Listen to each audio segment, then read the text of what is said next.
Graça e paz, amém? Deus abençoe sua vida. Você ainda pode, por favor, dar uma cumprimentada aí em quem está perto de você, fazendo favor. Você pode fazer isso? Olha para o lado, para trás e fala: Deus te abençoe, irmão. Eu não quero que você conheça só a minha nuca. Vira para quem está atrás de você. Sua nuca não é bonita, irmão. O seu rosto que é. Isso, vira para quem está atrás de você e fala: olha aqui para o meu rosto. Essa careca que você viu aí não tem nada a ver com o meu rosto. Ah, que bom ser família e que bom estarmos aqui com os irmãos. É maravilhoso. Eu estava viajando esses dias e falando dessa igreja, dessa casa. Estive lá em Bragança Paulista essa semana, lá com o pastor Josué Gonçalves. Quantos conhecem aqui o pastor Josué Gonçalves? Já ouviram falar dele? Agora, quer ver como o número vai aumentar? Quantos aqui conhecem o pastor Douglas Gonçalves? Deixa eu ver. Está meio igual, né? Mas é porque para muita gente o pastor Josué Gonçalves passou a ser o pai do Douglas Gonçalves. Nós estivemos lá com eles e foi um tempo tão abençoador, crescemos tanto e já viemos de lá com um contrato assinado, né? Falei com ele: olha, agora nós precisamos do senhor lá no Incendiários. Eu já vim aqui 2 vezes e agora é sua vez de vir a Laranjeiras. E ele, tão generoso, um homem de Deus tão assim especial, já confirmou que estará conosco aqui no Incendiários. Vai ser uma bênção, não vai? Teremos ele aqui conosco, uma bênção. É muito bom viajar, mas é muito melhor voltar a estar em casa. Eu amo demais estar com os irmãos. Eu não sabia que hoje era o dia do pastor. Eu nem sabia, irmãos, vocês até me perdoem. Quero pedir que os pastores que estão aqui fiquem de pé, por favor. Nós temos muitos pastores e alguns estão aqui, outros não estão. Fiquem de pé, os pastores, as pastoras que estão aqui, aqueles que pastoreiam os jovens, o Shape. Fiquem de pé, por favor, pastores de adolescentes, pré-adolescentes, jovens. Olha só, que equipe maravilhosa. Lá atrás estou vendo lá algumas pastoras também, eu não consigo enxergar. Estou vendo lá a Tere, a Giovana, a Isse, eu não consigo ver todo mundo. Dani e Silvana estão ali, outros pastores, a Nega, o Geraldo, pastor Ricardo e Adri, e a turma toda aqui do Shape. A Maura está ali, né? A Maura sempre está ali, é uma bênção. E tantos pastores dessa casa que hoje não estão aqui, estão pregando em outros lugares, estão fazendo alguma coisa. Eu queria pedir que você aplaudisse o Senhor pela vida desses irmãos. Glória a Deus pela vida de vocês. Glória a Deus. É uma honra servir o rebanho do Senhor e é também uma grande responsabilidade para nós poder servir os irmãos. Eu quero agradecer a vocês, que eu e Sueli já estamos aqui pastoreando essa casa há 15 anos, esse é o 16º ano.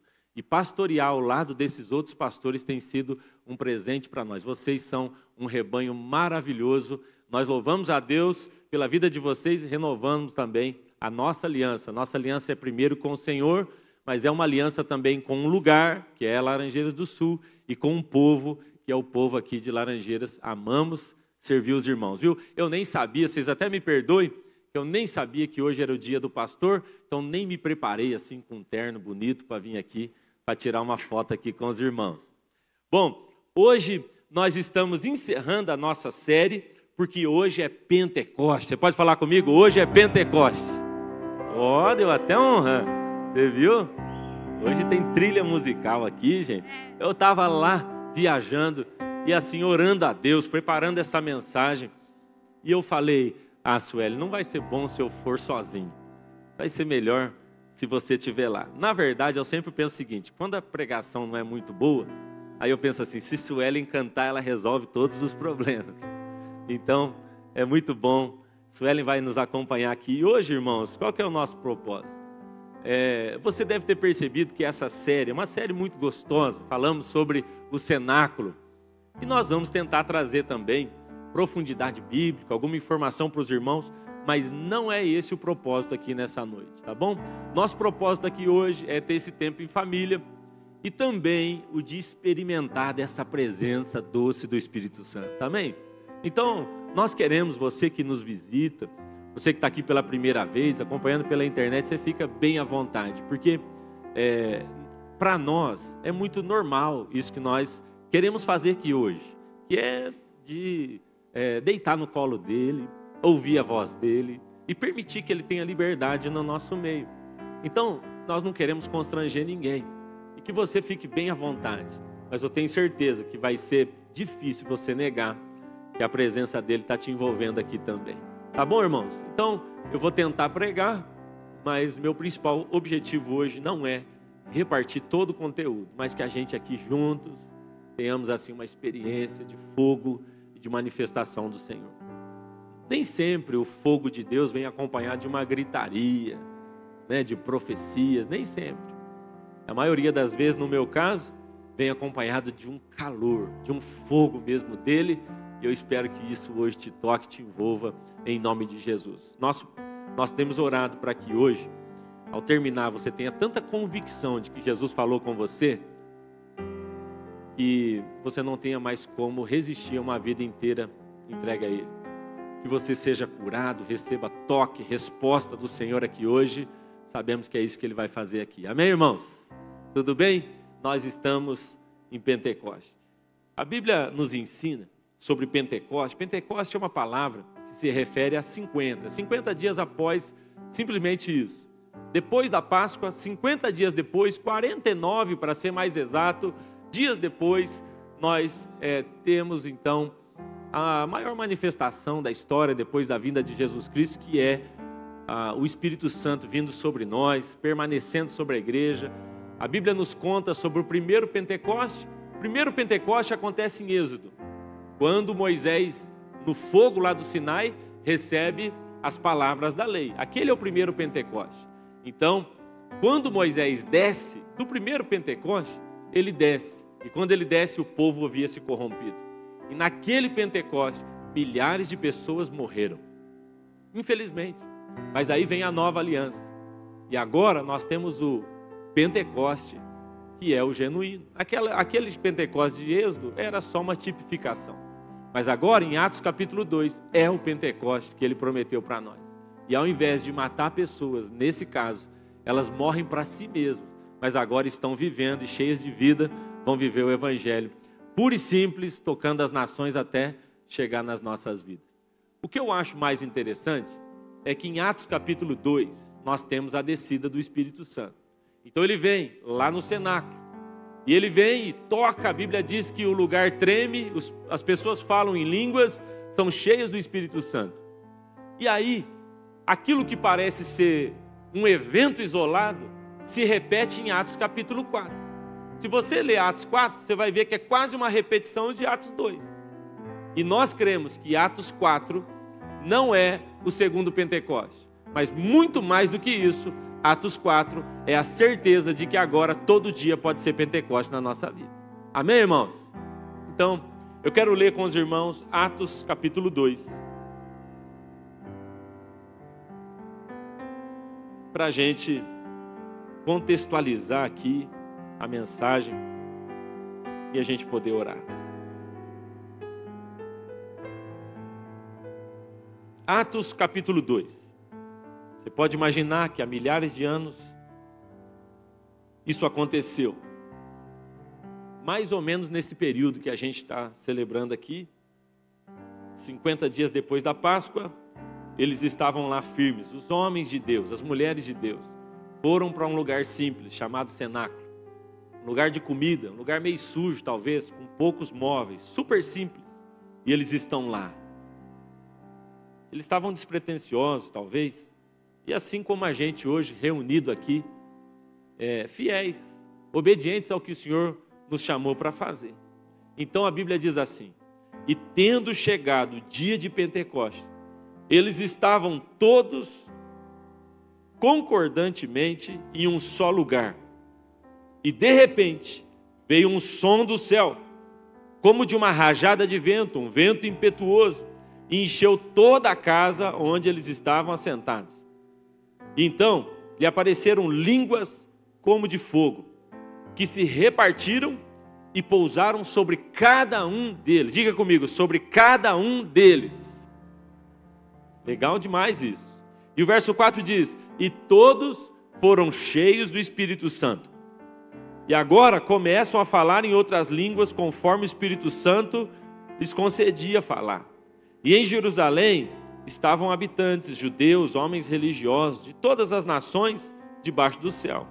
E quando isso foi amplamente divulgado, ajuntou-se uma multidão. E eles estavam lá agora, lá na porta do cenáculo. E a Bíblia diz que eles estão confusos, porque cada homem ouvia falar na sua própria língua. E eles agora maravilhados, atônitos, diziam uns aos outros: viu, mas eles não são galileus esses homens aí? Eles não são todo um povo lá do interior de Laranjeira do Sul? Não é um povo assim simples? Como é que a gente está entendendo eles falarem na nossa língua? O que foi que aconteceu? Deus encontrou esses homens simples assim? Ele não ligou? Ele não ligou que eles não tinham estudo? Deus não ligou que eles eram simples lá do interior? A Galileia é a roça. E aí o Espírito Santo foi naquele lugar para encontrá-los. É maravilhoso. Vamos orar mais uma vez? Pai, nós te louvamos. E nós estamos aqui nessa noite com um propósito, que é elevar, adorar o seu nome. E nós queremos fazer o que está no seu caderno, o que está no seu script. Nós não queremos seguir aqui a regra nossa, aquilo que nós planejamos apenas, mas aquilo que está no seu coração. Que se cumpra aqui aquilo que o Senhor planejou no céu. Nós oramos para que a tua palavra encontre lugar no nosso coração, mas que mais do que isso, hoje, nós saímos daqui com uma experiência profunda de fogo e de revelação, em nome de Jesus. Amém. Você pode fechar os seus olhos? Vamos adorar o Senhor. De receber a honra e a glória, a força e o poder, ao Rei eterno, imortal, invisível, mais real, a Ele ministramos o louvor, ao único que é digno de receber a honra e a glória, a força e o poder, ao Rei eterno, imortal, invisível, mais real, a Ele ministramos o louvor.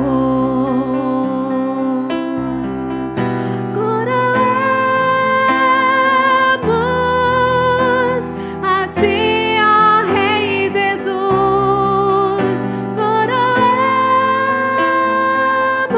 Coroamos a Ti, ó Rei Jesus. Adoramos o Teu nome, nos rendemos aos Teus pés, consagramos todo o nosso ser a Ti. Coroamos a Ti, ó Rei Jesus. Coroamos a Ti, ó Rei Jesus. Adoramos o Teu nome, nos rendemos aos Teus pés,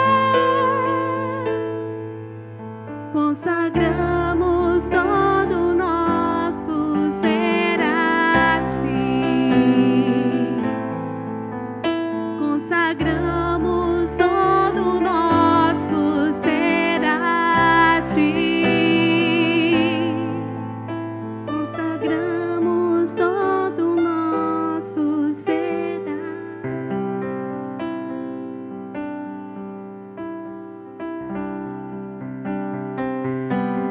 Amém. Você consegue imaginar o cenáculo? Você consegue ter uma visão, uma imagem daquele lugar?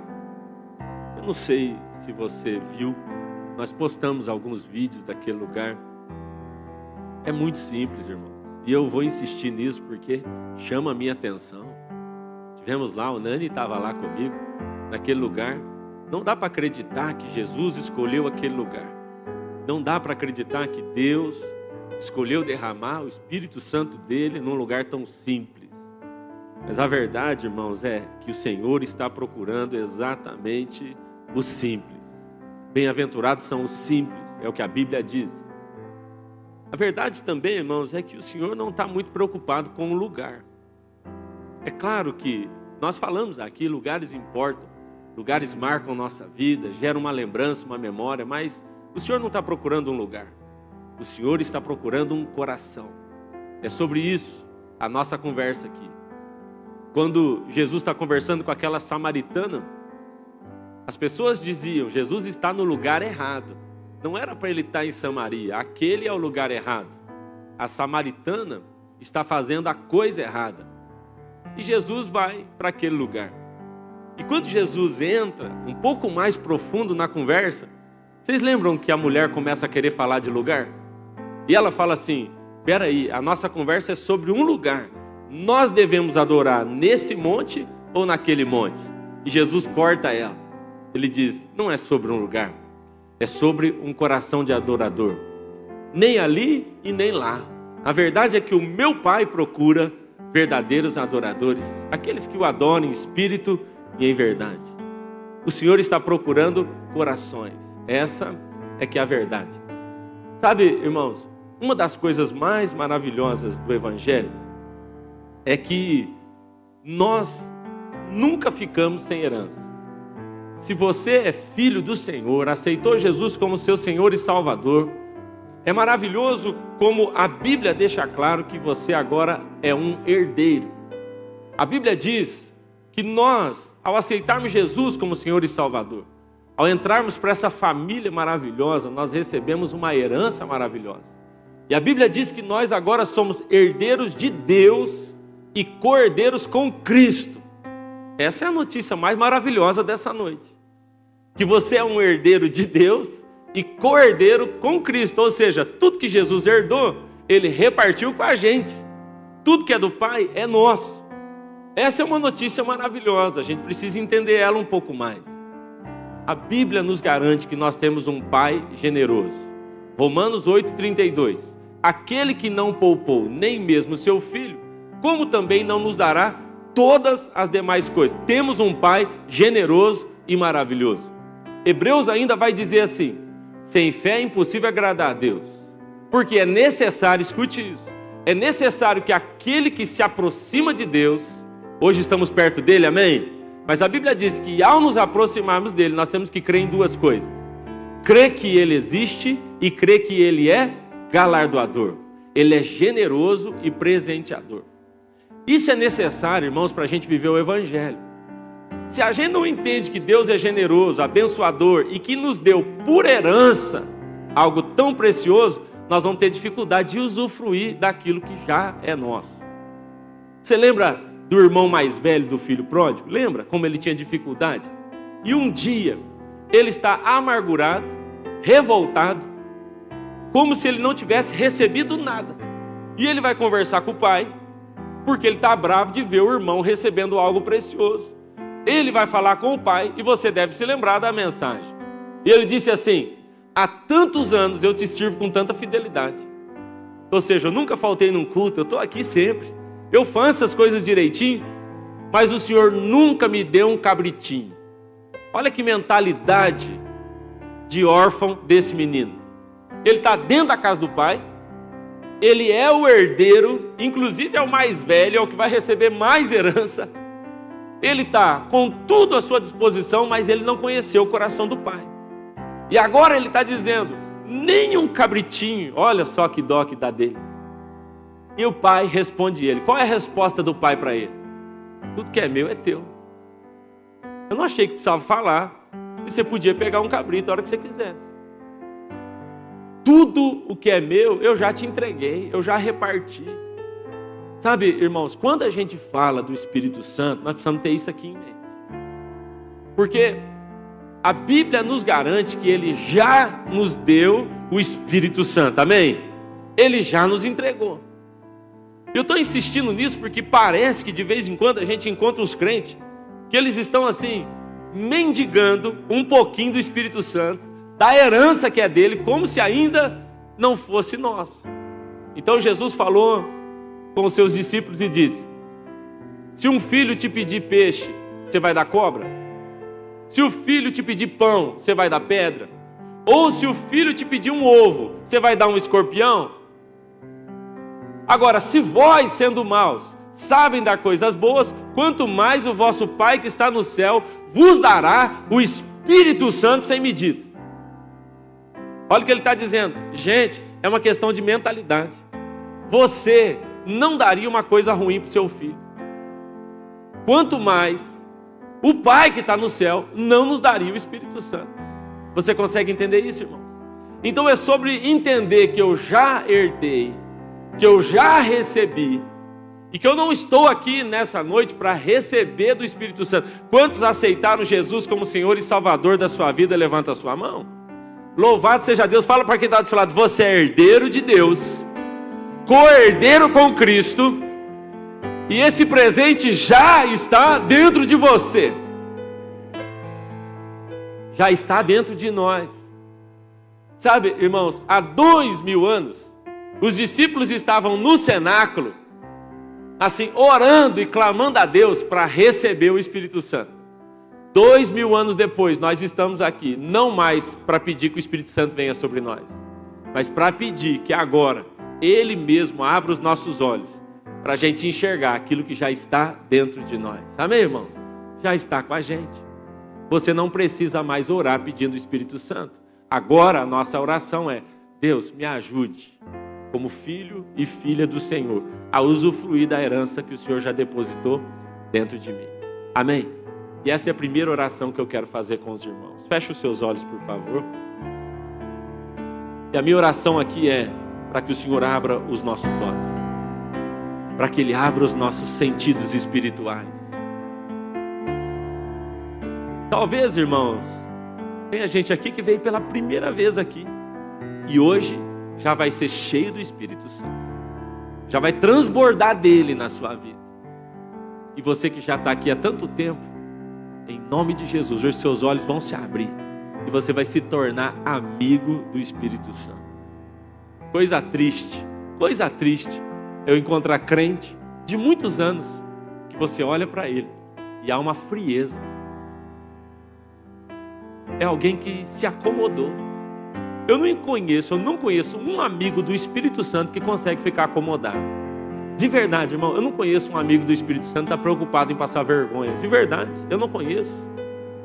Eu não conheço alguém que diz: eu sou amigo do Espírito Santo e está tudo bem com a minha vida do jeito que está. Não existe. Quando o Espírito Santo está mesmo assim, ó, queimando dentro de nós, a gente está querendo mais dele. Nós estamos doidos atrás de mais dele. Deixa ele encher agora o seu coração. Ele vai abrir os seus olhos. Fica à vontade, Silvano. Ó, vocês têm liberdade aqui, tá bom? Temos liberdade no nosso meio para nos mover. Se Deus te mandar ficar em pé, mandar orar com alguém, esse não é um culto normal. Adoramos o teu nome, nos rendemos aos teus pés. Quem sabe hoje o Espírito Santo vai ter que mexer lá nas lógicas da sua mente. Nosso ser a ti.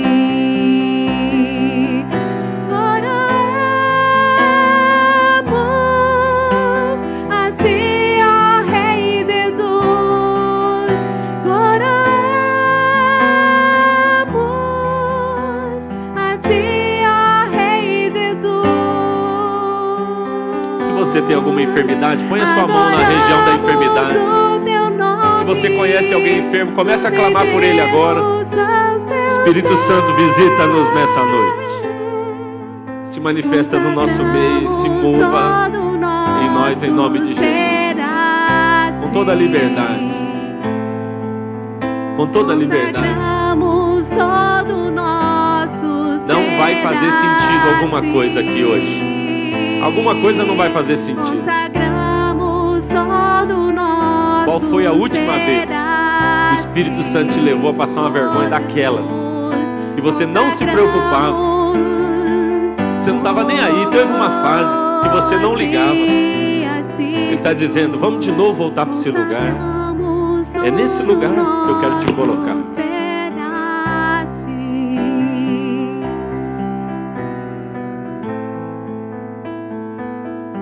Você pode continuar como você está, tá bom?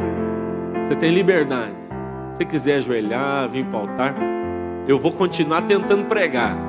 E você continua permitindo que ele flua na sua vida. Amém, irmãos? Quer que orar com alguém, você ora, você tem liberdade. Nós vamos deixar ele à vontade aqui no nosso meio. O teu nome, nos rendemos aos teus pés. Consagramos todo o nosso ser a ti. Repete isso. Consagramos todo o nosso ser a ti. Você pode dizer: consagramos todo o nosso ser a ti. Consagramos todo o nosso ser a ti. Amém. Irmãos, eu vou reforçar isso aqui, tá? Ó, você que está aqui primeira vez, não fica constrangida nada. Você faz aquilo que você tiver vontade para fazer. Fica sentado, não tem problema. Mas nós também, nós não vamos ficar intimidados, tá bom? E deixar de fazer algo que Deus nos mandou fazer. Ok, gente? Nós estamos sendo conduzidos pelo Espírito Santo aqui. Nem todo culto é assim. E não vai ser assim sempre, mas hoje é. Amém, irmãos? Então você tem liberdade. Não tenha vergonha, não. Um dos caminhos mais fáceis, eu vou dizer a você, um dos caminhos mais fáceis para você assim, experimentar do Espírito Santo mais profundamente na sua vida, vai ser passando vergonha. Vai ser fazendo coisa que você fala, a minha mente mandou, o meu espírito mandou e a minha mente diz que não. Se começar a ter essa briga, pode saber que é ele. Pode saber. Ah, mandou ir lá, no meio da pregação, vim para o altar, a minha mente fala, não vai. E o meu espírito fala, vai. Nessa luta, você que vai decidir quem que vai ter prioridade. Amém? Amém, irmãos? Nós estamos à vontade aqui em família, amém? Se precisar, nós cortamos aqui o vídeo, não tem problema. Se precisar, nós desligamos aqui. Se você ficar com muita vergonha, até bom. Já desligamos o culto online e não tem problema. Bom, nós falamos de muitas características que aconteceram lá no cenáculo. Ao longo dessa série, falamos de algumas. Hoje eu quero falar de 3. 3 características simples. Primeira, lá no cenáculo tinha fogo. Diga comigo, fogo. Dá para colocar aqui para nós o slide? Põe aí o primeiro aí para nós. Lá no cenáculo tinha fogo. Vamos começar por esse? Talvez a gente nem passe desse. Mas lá no cenáculo tinha fogo. Preste atenção nisso. A Bíblia diz que em Atos capítulo 2, você leu comigo. De repente eles estão orando. Começa um vento. Sempre vem um vento antes. Primeiro vem um vento e primeiro vem um som. Perceba isso, irmãos. Na sua vida, o Espírito Santo, ele se move, se manifesta. Primeiro, através dos seus ouvidos. Primeiro você vai ouvir algo. Primeiro uma palavra vai mexer com você. A Bíblia é tão importante. Nós não acreditamos no mover do Espírito Santo sem a palavra de Deus, amém? Pentecoste é sobre amar a Bíblia, é sobre amar a palavra de Deus. O fogo sem a Bíblia vira uma heresia, nós temos que ter cuidado. Então primeiro foi um som, todo mundo está ouvindo um som, há uma sensação boa, porque está todo mundo sentindo um vento impetuoso, mas logo em seguida a Bíblia diz que agora eram como línguas de fogo sobre cada um. E a minha ênfase aqui hoje é que cada um recebeu uma porção do fogo. A cena é a seguinte: eles estão lá orando, 120 dentro de um cubículo, num lugar pequeno. De repente, treme o lugar, o vento sopra, eles ouvem um som poderoso. E agora, eu imagino eles abrindo o olho e vendo na cabeça de cada um uma medida de fogo. Agora eu quero que você repare isso. O texto garante que cada pessoa no cenáculo recebeu uma porção de fogo. E eu quero insistir nisso aqui com os irmãos. Hoje há uma porção de fogo para cada um de nós aqui. Então não há alguém aqui que possa dizer, para mim não tem. Talvez você diga, mas eu sou o pior dos pecadores. Lá no cenáculo tinha pecador. Mas eu sou a pessoa com menor conhecimento bíblico. Lá no cenáculo tinha gente que não sabia ler. Mas eu sou a pessoa que vim visitar hoje aqui a igreja. Mas lá no cenáculo teve gente que ouviu o chamado de Jesus e foi. Nós não sabemos bem o nível intelectual, social. Nós não sabemos se aqueles eram novos convertidos. Nós não sabemos. Sabemos de alguns, mas não sabemos de todos. O que nós sabemos é que para todo mundo que estava lá, havia uma medida de fogo. Você pode me ajudar a pregar isso aqui para quem está do seu lado? Diga assim, há uma medida de fogo para você. Agora, a pergunta não é se tem fogo para nós. A pergunta é, quanto de fogo tem para mim? Porque tem uma medida de fogo. A Bíblia diz que para cada um foi derramada uma medida de fogo, e agora, esse é o ponto. A responsabilidade de fazer esse fogo aumentar era de cada um daqueles que receberam. Então você vai encontrar no Antigo Testamento um chamado a todo sacerdote, dizendo, ao sacerdote é dada a responsabilidade de sustentar o fogo, de manter o fogo aceso e de calcular a medida de fogo que ele quer. Então quem é responsável por derramar o Espírito Santo sobre a minha vida? O Pai. Ele é quem deu a herança. Quem foi que pousou sobre a cabeça de cada um com uma medida de fogo? O Espírito Santo. Quem liberou isso para nós? Foi Jesus que disse, eu vou e o Espírito Santo vai vir. Bom, cada um tem a sua parte. A pergunta é, qual é a minha? A minha é agora definir se eu vou abafar ou se eu vou permitir que isso flua na minha vida. Então o sacerdote ele tinha a responsabilidade não só de fazer aquilo queimar e colocar lenha todos os dias, não deixar apagar, mas o sacerdote também tinha a responsabilidade de arrancar cinzas. Ouça com cuidado o que eu vou dizer. Agora começou um friozinho, e aí eu lá em casa fui tirar a cinza do fogão de lenha, da churrasqueira. Tiramos uns 10 baldes de cinza lá. Vamos tirar. Sabe o que aconteceu? O fogo agora pega melhor, porque eu tirei cinza. Cinza fala daquilo que queimou um dia, mas hoje não serve para nada. Cinza fala de um fogo que já aconteceu na minha vida, mas que agora não tem mais sentido algum. Sabe o que eu quero dizer? Que talvez a sua última experiência com Deus tenha se tornado a sua maior inimiga para a nova experiência que Ele tem para a sua vida. O problema, irmãos, é que a gente largou tanta cinza em alguns lugares da nossa vida, é tanta história boa, que eu não quero mexer nisso mais. E que parece que agora eu posso me acomodar naquilo que eu já vivi e não mais me preparar com expectativa para aquilo que Ele tem para mim ainda agora. Se as suas maiores experiências ficaram lá atrás, tem algum problema com a sua relação com o Espírito Santo. Se as suas maiores experiências estão tão longe que você tem que ficar lembrando, puxando na memória, tem alguma coisa errada. Está na hora de tirar a cinza. Fogo fala de paixão. Fogo fala de intensidade. Fogo fala de um relacionamento profundo com o Senhor. Escute isso. Não há uma maneira diferente de se viver o Evangelho, a vida com Deus, do que uma vida queimando e pegando fogo por Jesus. Um dia perguntaram para John Wesley, o que é o mundo? E Wesley não falou, o mundo é alguém que não está na igreja. O mundo é alguém que está lá fora, o mundo é alguém que está pecando. O mundo é tudo aquilo que se esfriou em relação a Deus. É por isso que o mundo pode estar aqui agora. É por isso que o mundo pode ser você e seu estilo de vida. Tudo aquilo que se esfriou em relação a Deus é mundo. Então o Senhor, quando vai falar com uma igreja chamada Laodiceia, vocês se lembram? A conversa de Jesus com a igreja de Laodiceia foi, eu preferia que você fosse quente ou fria. Haviam 2 cidades em volta de Laodiceia. Uma delas era conhecida por ter fontes termais. E ela tinha fontes de águas quentes, muito boas. Então as pessoas iam para lá para usar dessas fontes termais, porque era quente. Do outro lado de Laodiceia, havia também uma cidade com fontes de águas bem geladas. Então essa água gelada era perfeita para quem quisesse matar sua sede naquela região. Então tinha uma fonte gelada de um lado, uma fonte muito quente do outro, e Laodiceia está no meio. Sabe o que acontecia? Laodiceia não tinha água nem fria e nem quente, ela tinha água morna.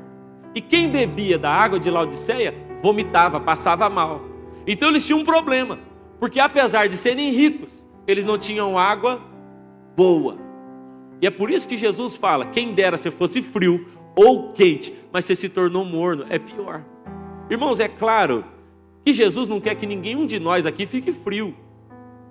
A verdade é que a proposta dele é: eu quero que vocês fiquem queimando por mim.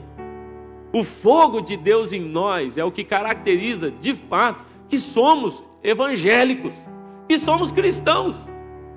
Eu acho um absurdo você se referir a alguém e dizer: é crente, é cristão, mas está morno, está frio. Não, é incoerente. Porque o evangelho só pode ser vivido de uma maneira, que é queimando. Fervorosamente, é o que a Bíblia diz. A gente deveria queimar o tempo todo. A gente deveria estar queimando por Jesus agora.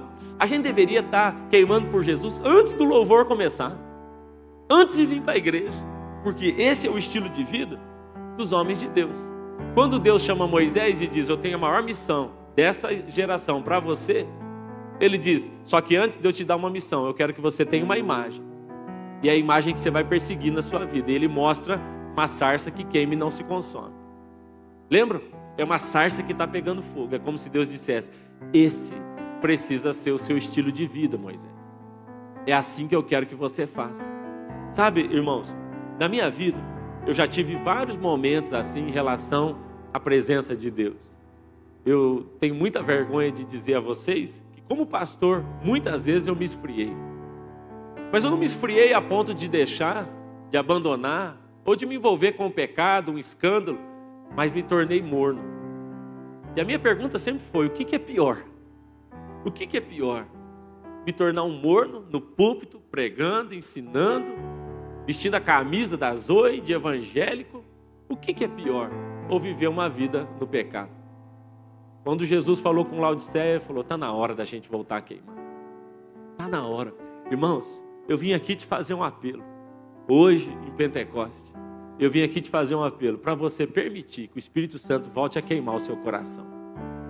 Volte a queimar. Pastor, mas eu estou tão magoado, eu estou tão ofendido. Deixa eu te falar uma coisa. Há um fogo que a Bíblia diz que é o fogo consumidor. Há um fogo que vem para queimar algemas. Há um fogo que vem, que sopra, para nos libertar daquilo que nos prende. E o Espírito Santo está aqui hoje para soprar sobre você um fogo para te libertar de amarras que você nem sabia que tinha, talvez. Você lembra quando Sadraque, Mesaque e Abednego vão para aquela fornalha? O fogo os envolveu. O fogo revelou o quarto ser. No fogo nós temos revelações que não temos em outros ambientes. Mas aquele fogo também queimou as algemas que os amarraram.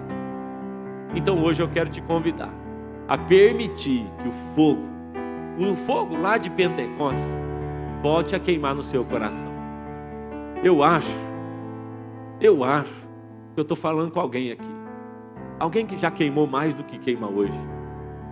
Alguém que já permitiu que o fogo de Deus fluísse mais nele em outros momentos do que agora. Pode parecer maturidade, mas eu vou te dizer, é infantilidade, é imaturidade. Quando a gente se torna morno, a gente se torna distante do plano de Deus para a nossa vida. Ele está dizendo: eu quero fazer você queimar. Os caminhantes de Emaús vêm vindo por uma rua aleatória e indo para o lugar errado. Mas de repente, eles dizem: o nosso coração queimou, o nosso coração ardeu. E agora temos direção para a nossa vida. Deixa o Espírito Santo queimar seu coração agora, amém? Te libertar de coisas que te prendem e de te levar para uma nova posição nele, agora em nome de Jesus. Fez eu me apaixonar, queimou todos os outros amores, queimou todos os outros amores.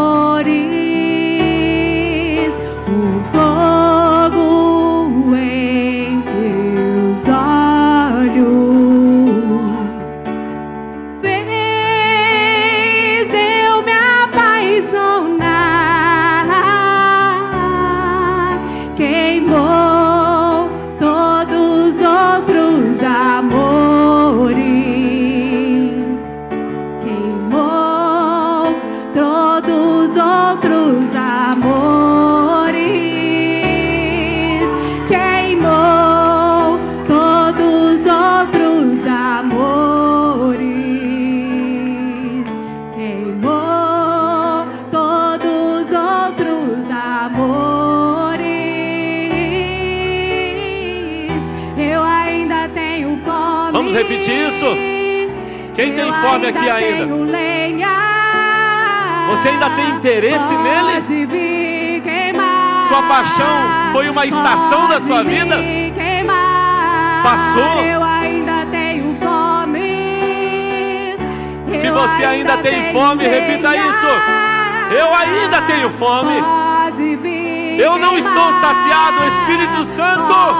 Eu estou aqui e eu estou dizendo, depois de anos na sua presença, anos caminhando com o Senhor, anos te servindo e te conhecendo, eu ainda tenho uma fome. Há um interesse ainda em mim, um fogo. Eu ainda tenho fome. Esse é o dia, irmão, que Ele preparou para nós, para a sua família. É o dia em que você vai queimar e não vai apagar mais. Queimar o fogo em teus olhos fez eu me apaixonar. Queimou todos os outros amores. Queimou todos os outros amores. Aleluia. Vamos juntar de 2 em 2? Você consegue pôr a mão em alguém aí? Pode ser quem está no alcance do seu braço, não tem problema. A declaração que você vai fazer é: Senhor, derrama fogo sobre meu irmão, derrama fogo sobre a minha irmã. O Espírito Santo não vai vir do céu, o Espírito Santo não vai vir do teto, o Espírito Santo vai fluir de dentro de você e de mim hoje aqui.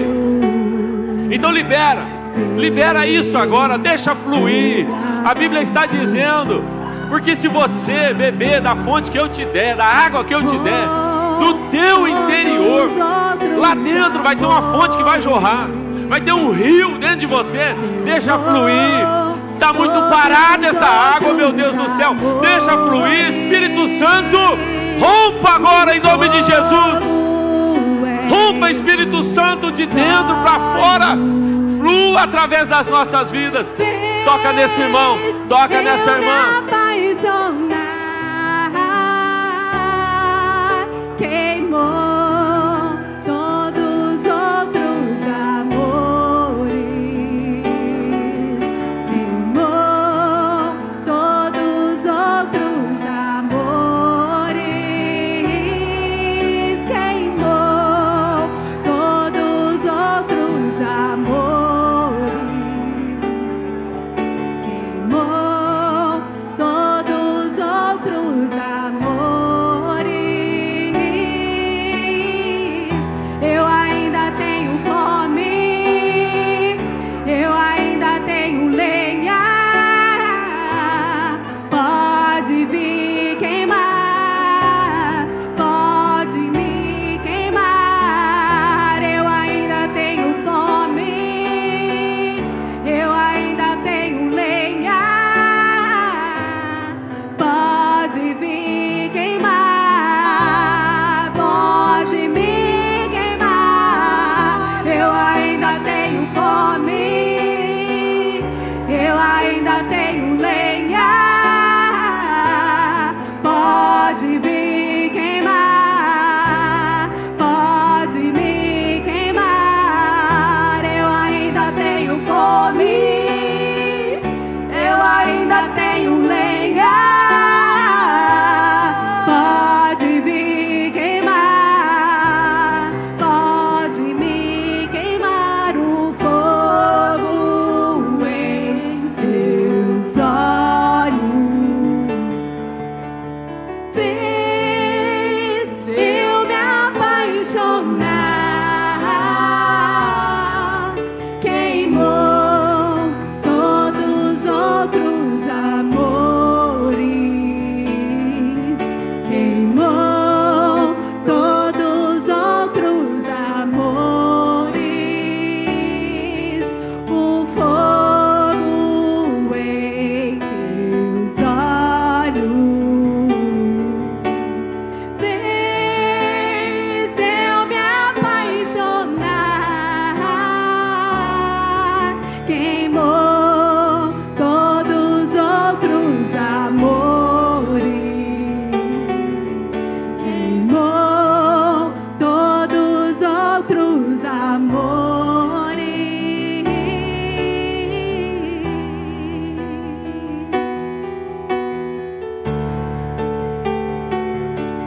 Aleluia.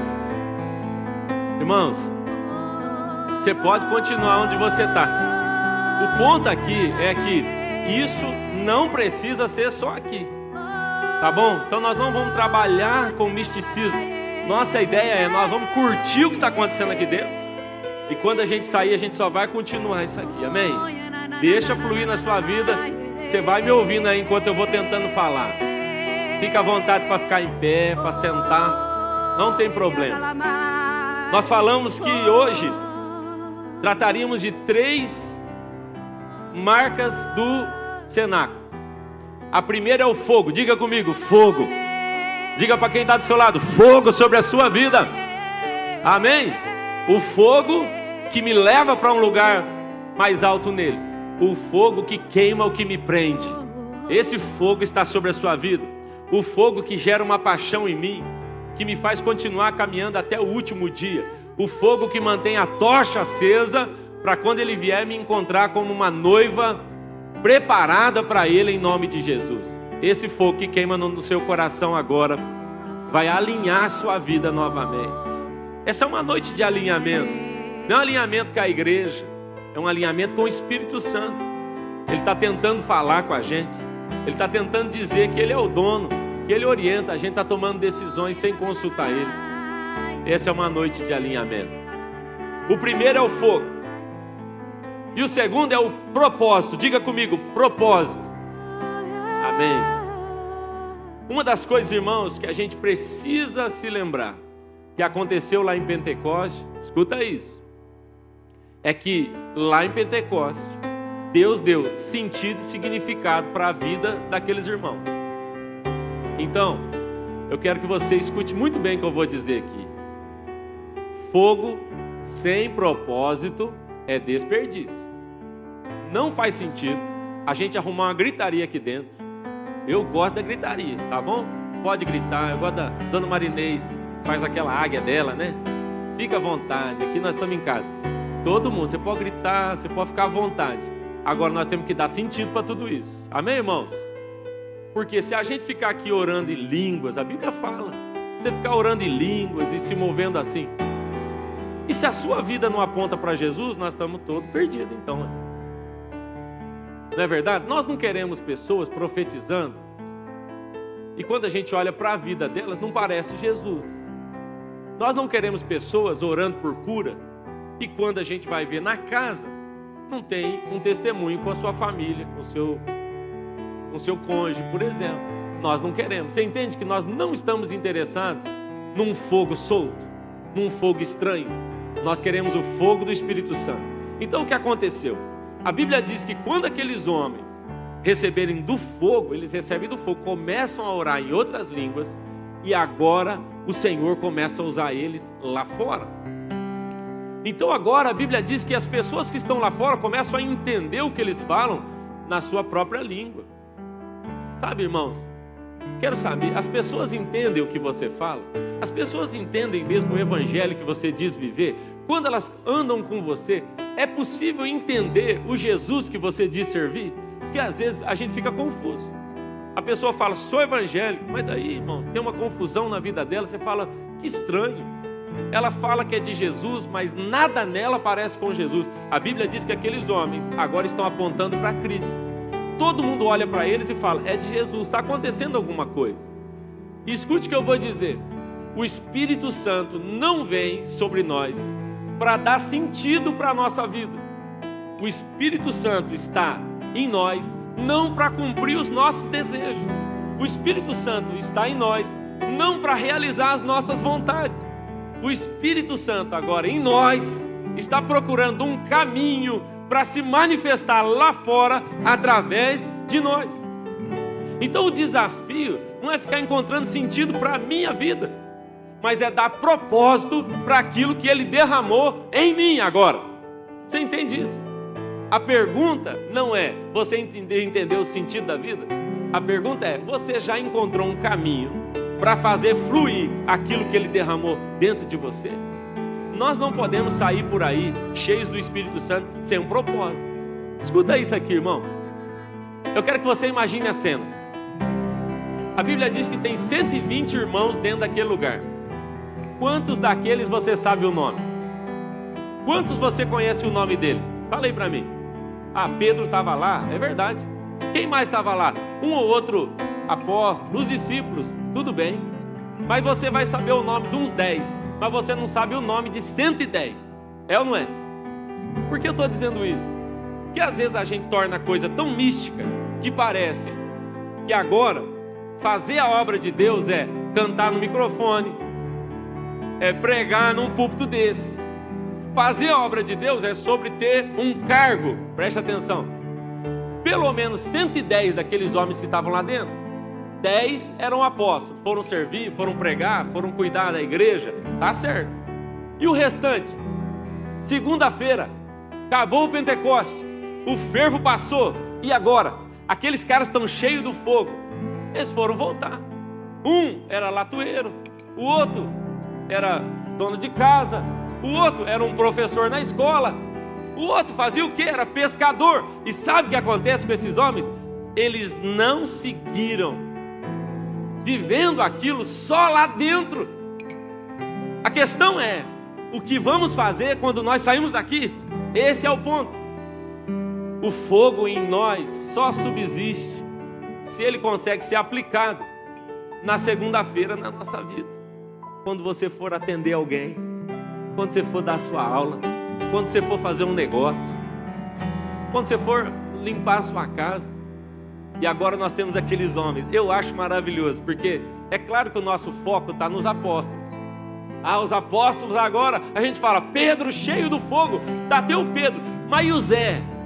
E o Zé, que agora foi cheio de fogo, voltou para sua aldeia, e ele está contando para todo mundo, gente, foi maravilhoso, eu estava lá no culto, o vento soprou, o fogo veio, e agora? Você vai largar tudo para ser pastor? Não, eu sou o Zé, eu sou o padeiro aqui, eu vou fazer um pão, como ninguém nunca viu, e quando as pessoas comerem desse pão, elas serão cheias do Espírito Santo como eu sou. E em todo lugar onde o Zé ia, o fogo ia com ele, porque ele não era o Pedro, ele não era o pastor de tempo integral, ele não é o missionário que foi para a África, mas ele era o missionário que foi ali no Presidente Vargas, que foi para o comércio, que foi para a escola na segunda-feira. Quem está entendendo, diga amém. Então é desse fogo que essa igreja precisa, o fogo que nos dirige, o fogo que nos controla, o fogo que não depende de um cargo, que não precisa de um microfone, um fogo que por onde eu for, todo mundo vai perceber, eu estou queimado, alguma coisa queimou aqui dentro, e eu não vou parar. Você entende isso? É sobre um propósito. Agora escute isso, irmãos. Sabe o que eu tenho percebido? Muita gente trabalhando com o vitimismo. Pois é, pastor, eu não entendi meu propósito. Eu venho na igreja, mas não entendi o meu propósito. Eu vou te ajudar hoje. Uma das palavras mais lindas para propósito e chamada é vocação. Diga comigo, vocação. Essa palavra é tão linda. Do latim é a palavra vocare. Sabe o que quer dizer? Chamado. Mas na prática é alguém que escutou uma voz. Sabe o que é uma vocação? É alguém que simplesmente ouviu uma voz. Lembra quando Isaías disse, eu estou ouvindo a voz. O Senhor precisa de alguém que vá?